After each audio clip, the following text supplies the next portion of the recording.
It was September, and it was a beautiful Indian summer here in Portland, Oregon. And I had been stuck inside my house, sick with a cold and a really sore, scratchy, sore throat. So I decided I was sick of being cooped up, and I was going to go and run my dogs.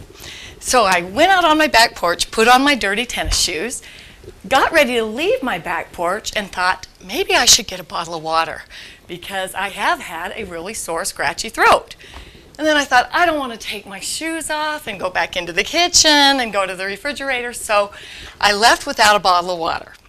And we all have those gut instincts that tell us to do things. Well, I went against that and went to run my dogs, and I thought, I won't go very long and I'll be fine. So I got out there with the dogs, went longer than I thought I would because it was so much fun and we were having such a great time. And I could tell as I was getting a little bit out of breath that my throat was getting drier and scratchier and I needed to head back. So I started heading back and I was walking down by our pond. And just as I was making the turn to go toward the house, a bug flew into my mouth. And he flew directly into my sore throat. And this was not a little tiny fly or a little tiny gnat. This was a bug the size of a cricket. So I eventually start choking it up. Well, as I choke this bug out, I soon realize that my throat is so dry that I start suffocating. And I start truly choking and dying.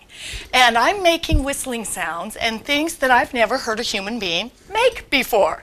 And you know when they say when people are choking, if you can still hear them, that they're all okay?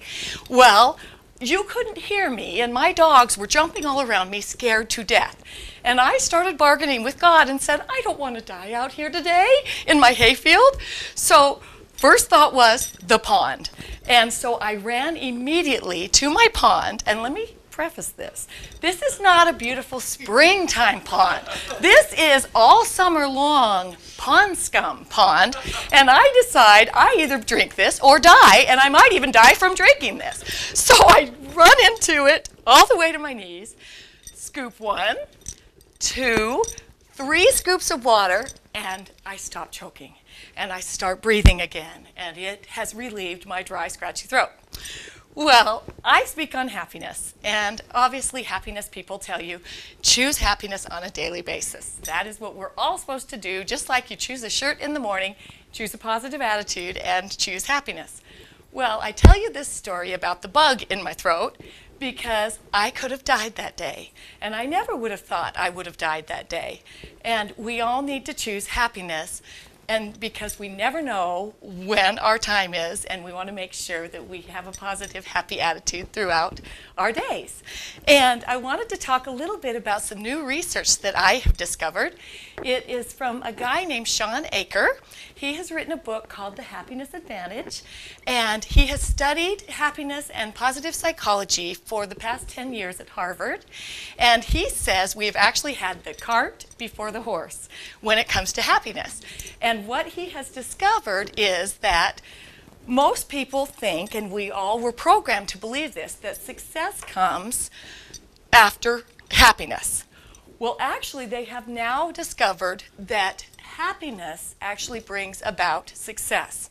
So if you're having a big toss-up of if I should go swing my little child on the swing set, or should I head on into the office, go swing your child on the swing set because you will get more done at the office because you'll be happier.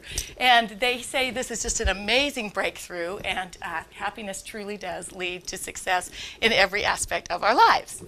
And I was thinking about happiness and positive attitude and how we all have that choice. And we all reap what we sow, and what we give, we get.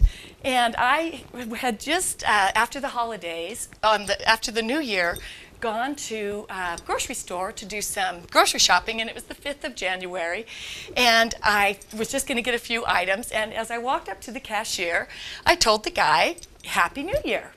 And he said, oh, Happy New Year to you. And I said, that's a great looking sweater. It was a gray sweater that I knew he'd probably gotten for Christmas. And he said, thank you so much, I got it for Christmas. And as he was ringing my groceries, I got ready to swipe my credit card. And he said, now you have that $10 coupon. And I said, no, I don't have a $10 coupon. And he said, oh, yes, you do, right here. So he swiped the $10 coupon and said, I have to tell you why I'm doing this. You're the first person, and I have worked all 5 days since the new year, you're the first person who has said Happy New Year to me in 5 days. And you're one of the only people who has been nice to me in all of those 5 days. So I went to my car, called my husband and said, you know how they say it pays to be kind? Well, we just made $10. So that is an image I want to stress to you all, that we can all be kinder, and it might even pay.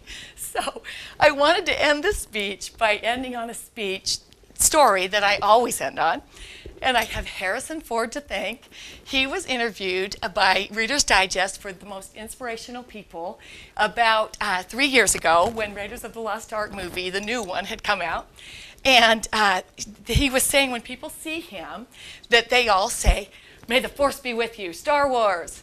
And he said, I wish I could turn that around and say to them, may you be the force. And that is what I wish for all of you, and that is a quote that I have stolen from him, but I give him credit, is may you be the force in your own life. And as we end this this part of the Fast Track, I just wanted to say that I am so appreciative of all of you for letting me crash your class. And I just wanted to say, may you all be the force in your lives, your personal lives, and your speaking business. Thank you.